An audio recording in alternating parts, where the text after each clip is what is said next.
saya. Yang pertama itu ada Salsabila Nafira. Saya Muhammad Syaiful Kamal Johri.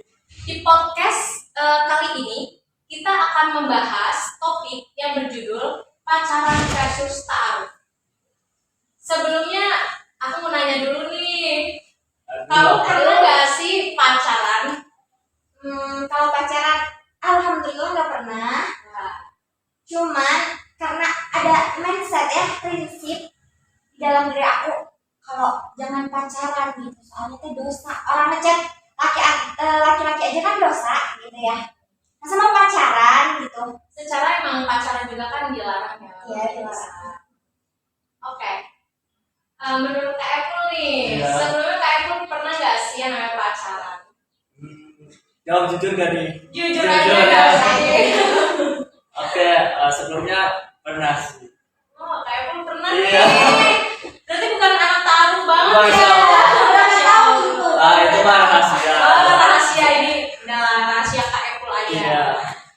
Menurut Kak Sasa nih, kalau definisi pacaran itu apa sih? Definisi pacaran itu hubungan antara laki-laki dan perempuan yang memiliki rasa ya, tanpa adanya ikatan pernikahan gitu. Dan belum tentu kan pacaran itu bisa sampai ke jenjang yang lebih serius. Kalau nikah kan udah pasti gitu. Ta'aruf juga ada kemungkinan pasti. Ya, lebih besar ya. Iya. Itu ada kepastian Iya. gitu namanya. Iya. Dan menurut Kak Epul nih, apa sih itu definisi pacaran? Ya, kurang lebih sama kayak salah saya hubungan antara laki-laki dan juga perempuan itu di luar nikah. Karena menurut saya itu orang pacaran itu pengen ikut-ikutan gitu. Panas ngelihat orang pacaran jadi kita pengen pacaran kayak gitu. Iya, Menurut Kak Epul, apakah penting pacaran sebelum menikah dan kenapa alasannya? Oke. Kalau misalnya dalam Islam itu pasti pacaran itu dilarang ya. Dilarang ya.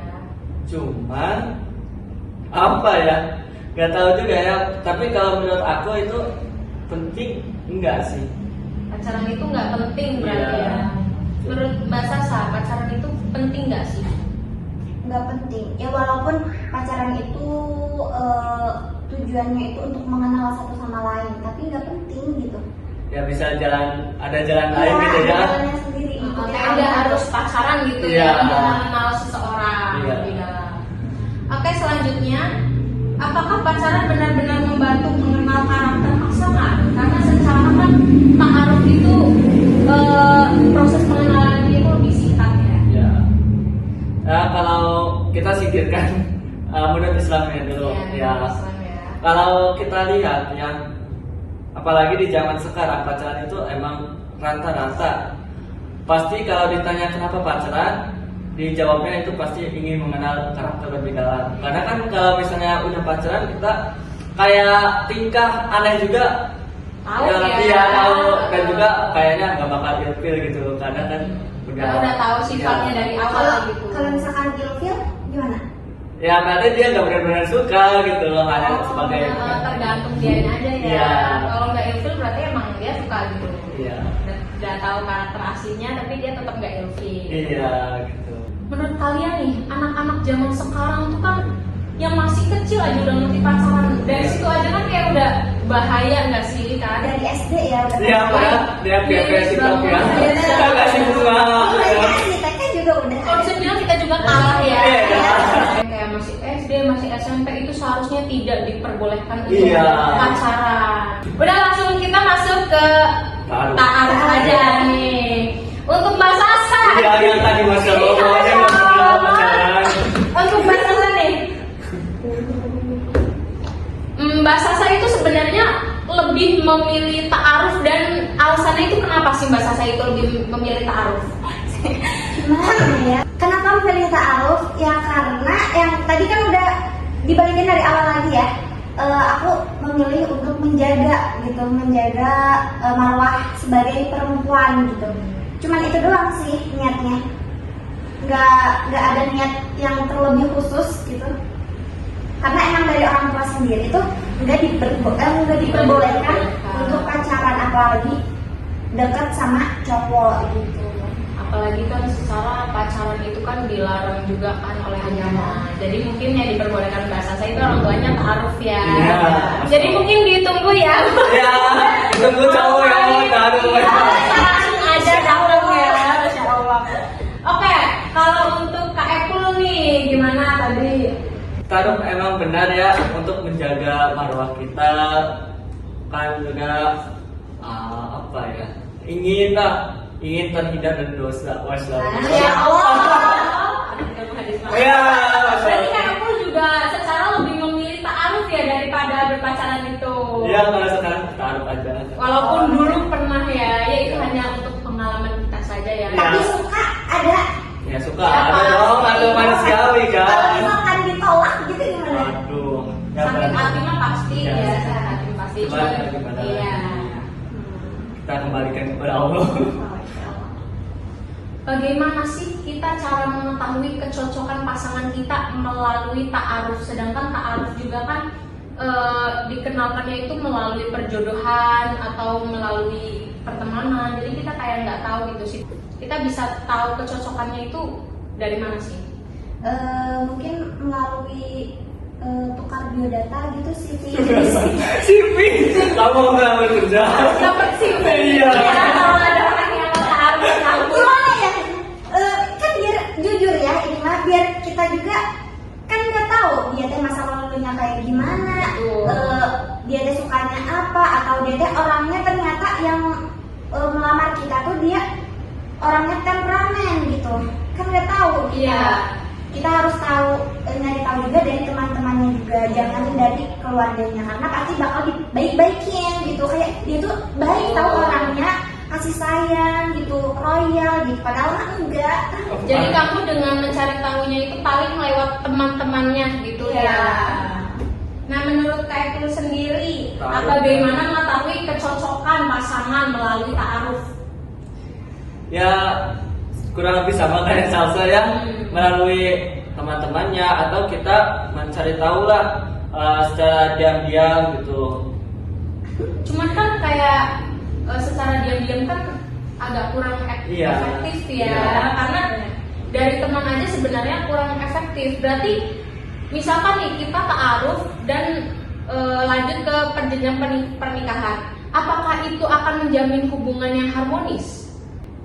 Nggak ada jaminan untuk kita bakal harmonis di keluarga itu gitu, karena kan kita yang ngejalanin nggak tahu, tergantung orangnya ya. Kalau misalkan ya dia mah dia, aku mah aku, kalau misalkan kayak gitu mah udah bakal perang, bakal kayak gitu mah. Jadi kita harus nyatu gitu. Kalau misalkan dia ada salah berarti kita harus ngingetin, kalau misalkan dia ada kekurangan berarti kita harus apa namanya, Harus saling mengingatkan intinya. Iya.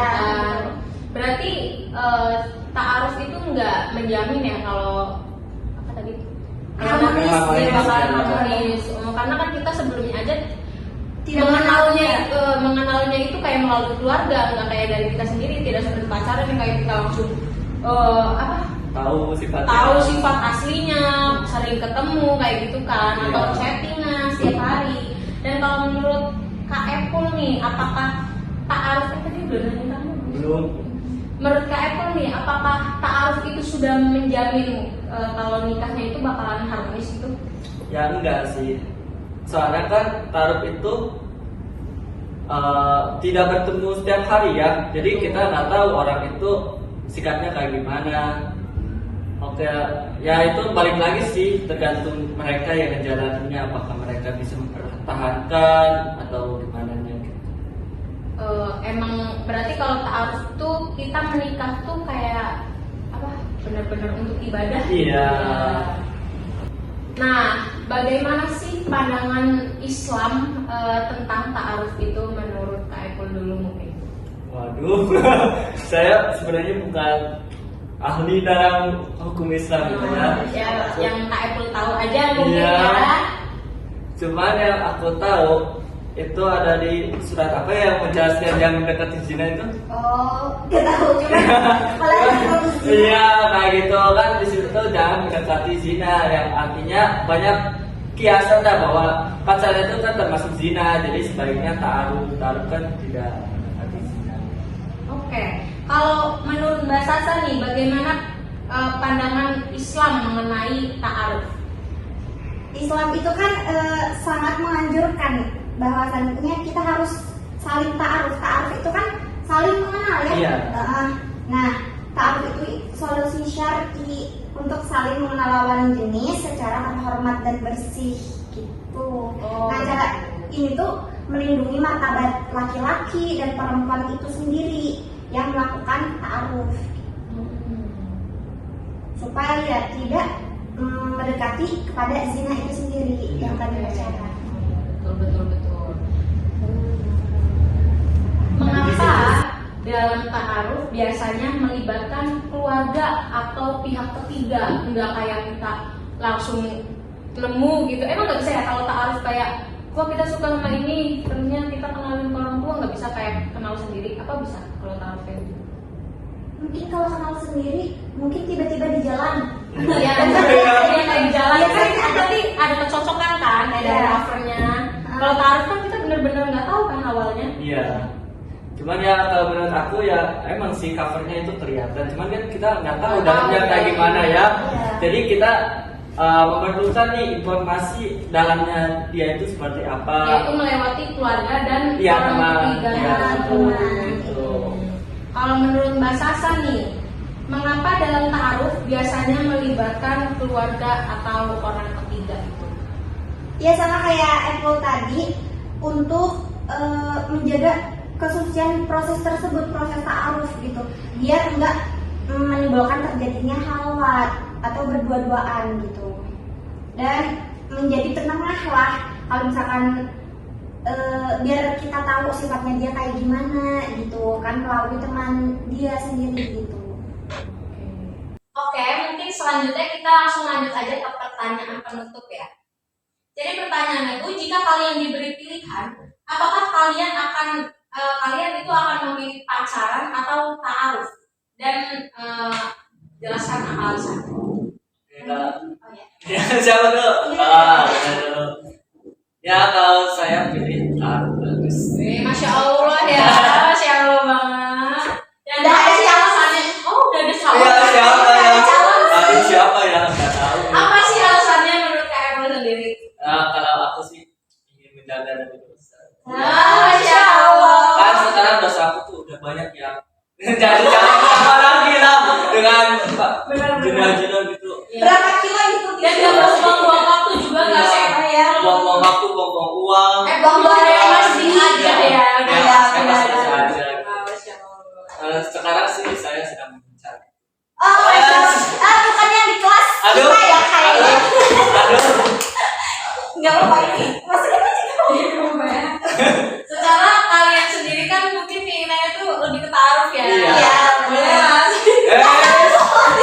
Ya, kita mau. kembalikan lagi kepada Iya, Allah. kembalikan Siapa lagi. dulu? Jodoh emang gak ada yang tahu ya. Ya itu mah di tangan Allah, dan kita mah apalah daya gitu. Hanya memperjuangkan ya. Oke. Kalau ditolak, Betul. Kita mah tinggal memperbaiki diri aja ya, Iya. supaya lebih pantas lagi gitu. Kalau untuk Mbak Sasa itu lebih milih pacaran atau ta'aruf nih? Ya pastinya ta'aruf sih. Ya karena emang kan menjaga dari dosa, tidak menghabiskan uang, tidak apa ya, waktunya juga teh nggak habis untuk kita memikirkan seseorang yang belum pasti untuk kita gitu. Ya buang-buang energi juga. Iya, Ya. gitu. Nah mungkin pertanyaan selanjutnya itu, apa pesan kalian untuk generasi muda yang sedang mencari pasangan hidup? waduh. Pesannya gimana ya? Dari aku dulu sih. Sebenarnya ini sekaligus pesan buat saya ya. Oh, insya Allah. Bener ya? Kan sedang mencari pesan itu. Oh, Cuman ya kita fokus dulu kuliah lah. Ya jadi semangat gitu ya. Walaupun ya nggak ada penyemangat, tetap semangat gitu. Terus ya jangan terburu-buru lah mencari jodoh. Karena kan kalau buru-buru kita tahu juga ya gimana sikapnya. Untuk saat ini mah kita lebih ke fokus pendidikan kita dulu Iya. aja ya, jangan memikirkan untuk kedepannya itu jodoh kan sudah ada yang Ada yang ngatur. Ya. Kalau menurut Mbak Sasa sendiri, apa pesan untuk generasi muda yang sedang mencari pasangan? Ingatlah wahai Ada sih dia. enggak, kita fokus memperbaiki diri aja ya, mungkin karena kalau kita baik pasti jodoh kita insya Allah akan baik gitu kan, jodoh cerminan diri Iya. ya gitu. Kalau misalkan kita apa ya, kebodohan kan sih namanya, kayak Kita terhadap cinta gitu. kita terhadap cinta enggak, maksudnya gimana ya, kalau kita nggak baik, kalau kita sebenarnya aku masih berpikir juga sih, masih bertanya-tanya kalau misalkan aku jahat apakah jodoh aku juga bakal jahat gitu, kalau aku royal apakah jodoh aku bakal royal gitu. Nah, kalau kayak gitu kayak gimana sebenarnya? Jadi kita masuk ke pertanyaan lagi, kalau seperti itu kayak gimana? Ya, intinya mah jodoh kan memang cerminan diri kita sendiri ya. Jadi emang kita itu harus berusaha Ya Pak, lebih pantas lah. iya, dan berusaha lebih baik agar jodoh kita itu nanti akan dapatnya juga ya sesuai kayak kita juga kan. Karena kan jodoh cerminan diri kita sendiri. Kalau kitanya kayak masih suka main-main atau gimana, nanti takutnya jodoh kita nanti bakal kayak kita juga. Iya. Jadi kita ya Tapi kenapa ada yang dia apa namanya, kan kita baik ke orang, kan kita tuh baik misalkan, tapi jodoh kita jahat, tapi kenapa kayak gitu? Kan padahal kan jodoh adalah cerminan diri. Saya juga pernah baca-baca ya. Selain cerminan kita, juga jodoh itu sebagai apa ya? Pelengkap. Bukan pelengkap ya gitu. Kayak keseimbangan kita. Kalau kita ada kekurangan, ya kelebihannya pasti ada di pasangan kita. jadi kayak biar kita itu bisa saling mengingatkan. Iya, saling melengkapi juga kayak Jadi gitu. saling melengkapi ya jatuhnya. Ya bukan cuma cerminan kita aja, bisa juga jodoh itu adalah saling melengkapi.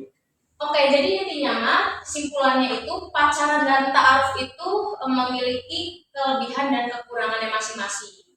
Dan kalau pacaran itu lebih ke tidak jelas ya endingnya apa. Iya. Ya, kalau kita menjalankan lama-lama, tapi itu kayak belum pasti akan menuju ke jenjang yang lebih serius. Iya. Tapi kalau ta'aruf itu lebih menuju ke jenjang yang lebih serius seperti menikah gitu ya. Jadi kesimpulannya. Mungkin ada kata-kata penutup dari kalian agar menjadi motivasi ya bagi penonton. Ini dari Apple dulu sih. Oke, kalau dari saya ya motivasinya adalah tidak semua yang membuat hati berdebar akan membawa ke pelaminan. Kadang menjaga diri lebih mulia daripada mendekati yang belum halal. Masya Allah. Mas Sasa mungkin ada? Ada ya ini. Jangan takut kehilangan seseorang karena menjaga prinsip. Yang ditakdirkan untukmu tidak akan hilang hanya karena kamu memilih jalan yang benar. Oke, mungkin cukup sekian podcast kita hari ini. Kurang lebihnya mohon maaf. Billahi taufiq wal hidayah. Wassalamualaikum warahmatullahi wabarakatuh. Waalaikumsalam warahmatullahi wabarakatuh. Terima kasih ya. Iya.